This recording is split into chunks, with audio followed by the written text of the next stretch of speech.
Hey Parker, I'm excited. Do you know why? I think so. Today we get to scape on this all-new UNS metal stand.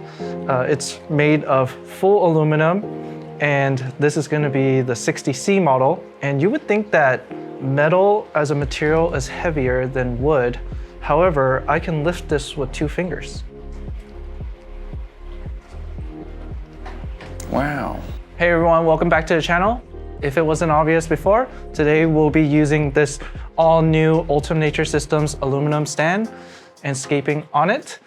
Parker, take it away. So what's nice about these stands is that they're flat packed, making them super easy to transport, but you will have to assemble them yourselves with the tools that come included. You won't need anything other than this, and you can just hand tighten all the fasteners, so it's super easy. This stand today is 24 by 24 by 33, or 60 by 60 by 80. After assembly, these stands will have a hard nano foam mat on top, as well as a removable wooden bottom. The top of the stand has pre-installed magnets, just like our reef system, for use with the same magnetic doors. The stand also has adjustable leveling feet that can be adjusted either by hand or with the included wrench. The inside of the stand is super spacious, allowing for most equipment and accessories other than like giant CO2 tanks, but for most filters and CO2 tanks rated for this size tank, it'll be just fine. The stand also comes in 2 colors currently, those being white and gray. The tank we're gonna be scaping today is a 60CS, as John carries himself now.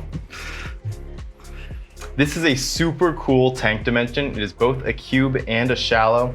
And we're gonna be really trying to utilize this footprint doing a 3D full 360 view scape. I would say it's probably one of the most difficult things to do because usually you're just looking at the front of the tank. However, for this purpose, we're gonna be scaping 1, 2, 3, 4. This is definitely one of our most unique tank footprints. One of my favorites as well. I don't think we've ever done one of these on camera before, so this should be fun, you guys. Yeah. And I would like to mention that we kind of had a little oopsie on this corner. Parker graciously repaired it and leak tested it, and it seems fine. So we're gonna still use it. We're all about reusing instead of being wasteful here. So the dims of this tank are 60 by 60 by 30, making it fit perfectly onto the 60C stand that we assembled. That's about 24 by 24 by 12 inches approximately, and it holds 28.5 gallons of water. Parker, you know why I'm excited again? Why? Because we finally get to scape a style that I personally love, and we're gonna do a rock scape today. Before we begin, I just wanted to show a little tip and trick on how I like to elevate stones and stabilize them for particularly rockscapes. I'm using this technique because it will help a lot of the flatter stones keep their angle if we were to angle them. So what I'm gonna do is use Controsoil Vesuvius. It's basically a lava rock gravel, and I'm gonna pour it in the center.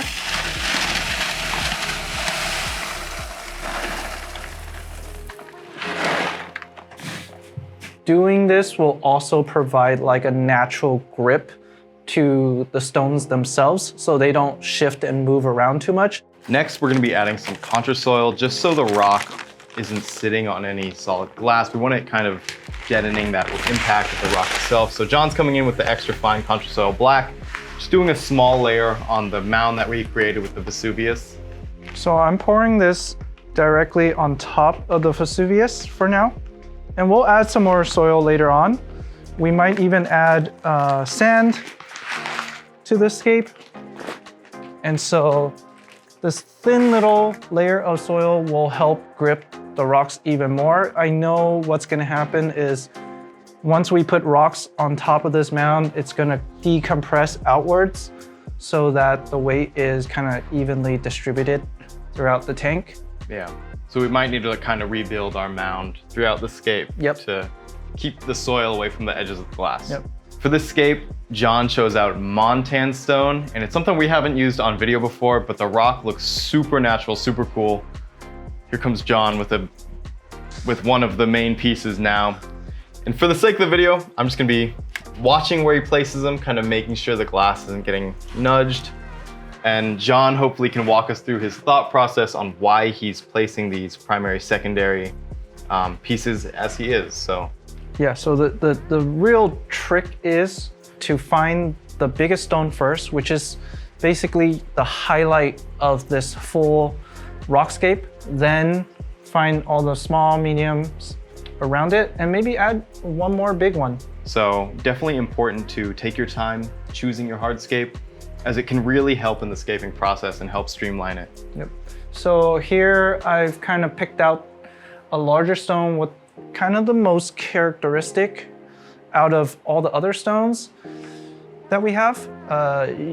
If you look, there's a lot of grooves, a lot of contours on this specific Manten stone, which I really like.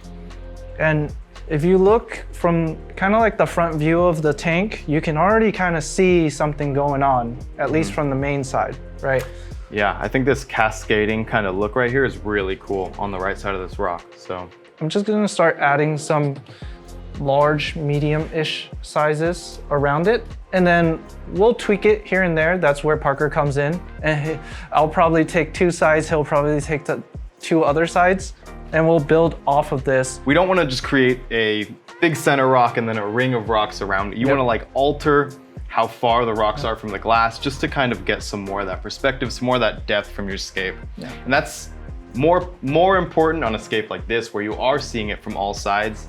And these deeper tanks open up a lot more opportunities for that, I feel. So one of my biggest tips in building Iwagumi scapes is really form diamonds or triangles. Like for example, this is a triangle right here. And what that will help you do is to create isosceles triangle, right? So I think, correct me in the comments. And when you do that, you're creating a much more natural and visually pleasing rockscape. Yeah. And that will also help guide your eyes to the main stone, which is what you want to look at. So as I'm looking at this tank from the front, I kind of want this rock to prop up a bit more, just to add some more dramatic flair right here leading into this pinnacle rock. So I'm just going to use some of the smaller Manten stones that we have to kind of prop it up a bit more and force that nice sharp angle that I'm looking for a little bit. You'll see that every time we place a rock, the soil kind of decompresses a little bit. That's the soil helping to balance out the stones, and this will be a lot more stable when you place the stones in.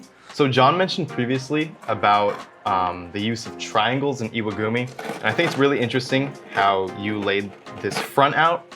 You definitely get that triangle effect here, here, up into this crescent at the sharp peak of the triangle too. Something that I have found helpful is when adding details and you have this nice triangle right here, add some small detail rocks that kind of deviate from that, and they can just add that tiny bit of visual interest to the Iwagumi that you're looking for.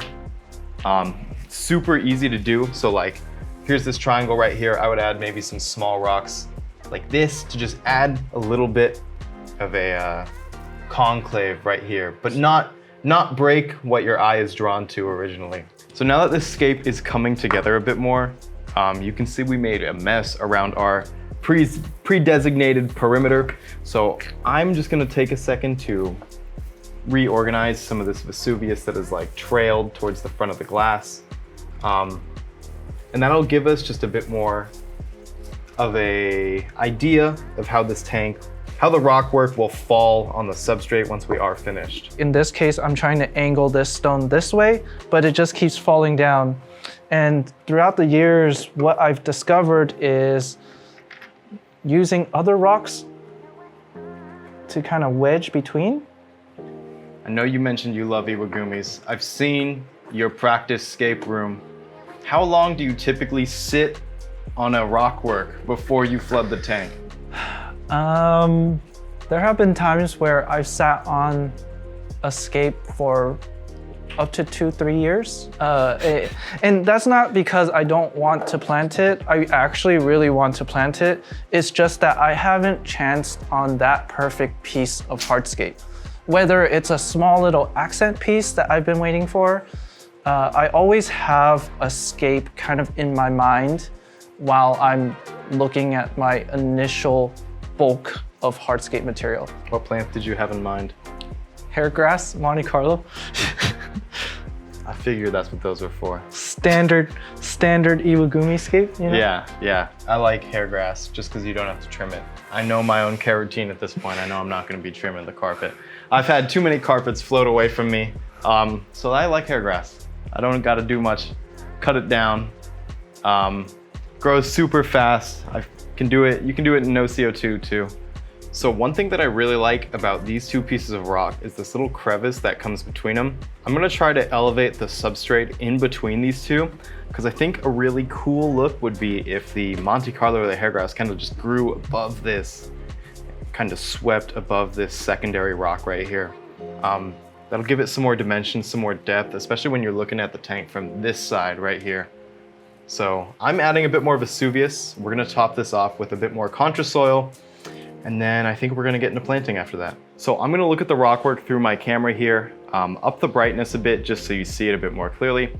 And using this photography trick, I'm gonna do this at all 4 sides and see if there's any small details that I didn't notice when looking at this tank through my eyes that are evident on camera.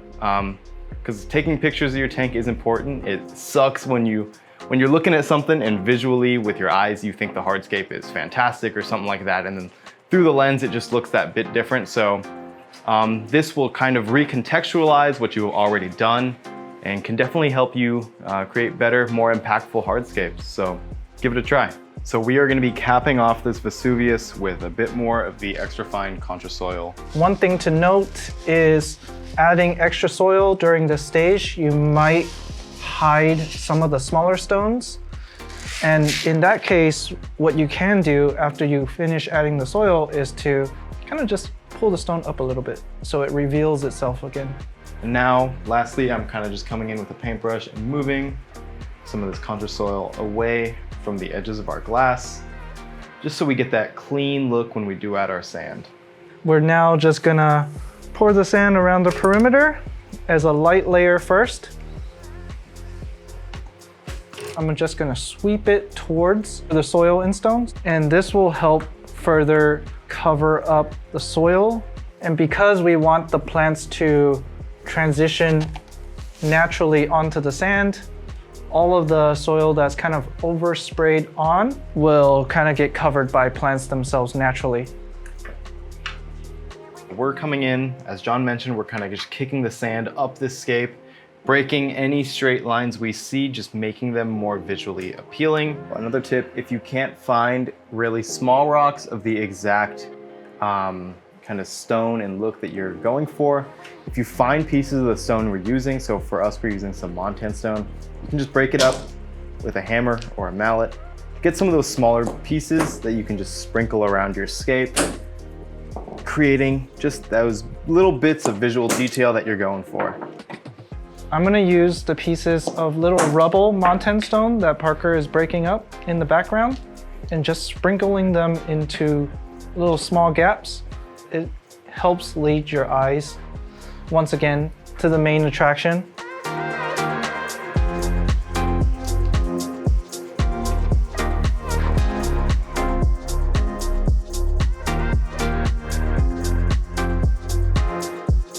So next we're gonna start planting, but before we get to planting, John is gonna spray this aquarium down just to lock in the soil and the sand and to give the plant something better to grip to. And also this will help the soil from sliding down our hill that we've made once we do start going in with the tweezers. So we're coming in with our Monte Carlo, building from down, going upwards. And then I think we're gonna finish it off with the details we were looking to do with the dwarf hairgrass. Yep. And I'm planting, in order to make it more natural looking and not just a full circular island of plants, I'm gonna start closer to the rocks and kind of follow the lines of the rocks. I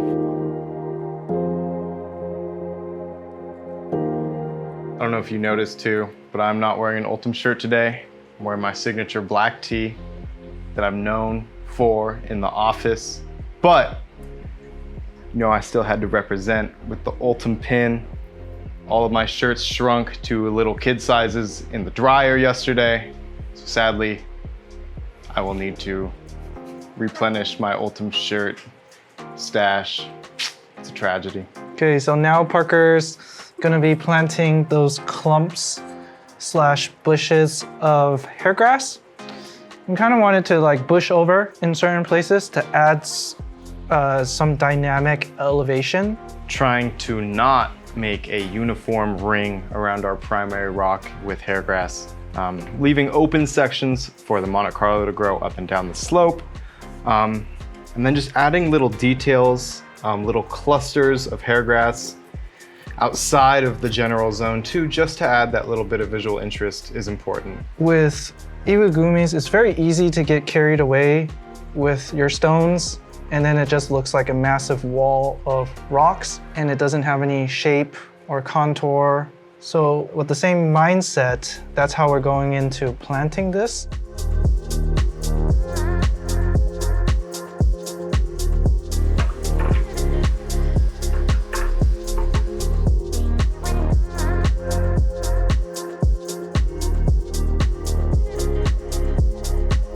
So we just filled up the tank. It's a little cloudy right now, and we're just wrapping up on installing the doors back, just like our reef system stands. And then from there, we'll wait until the water clears up, maybe in a day or two, and we'll go over all the equipment that we're using. Yeah, this tank came out super sick. I can't wait to see these plants perk up and see the carpet grow in. I think it'll look super cool. Yeah, John, any final words? I will say stay tuned.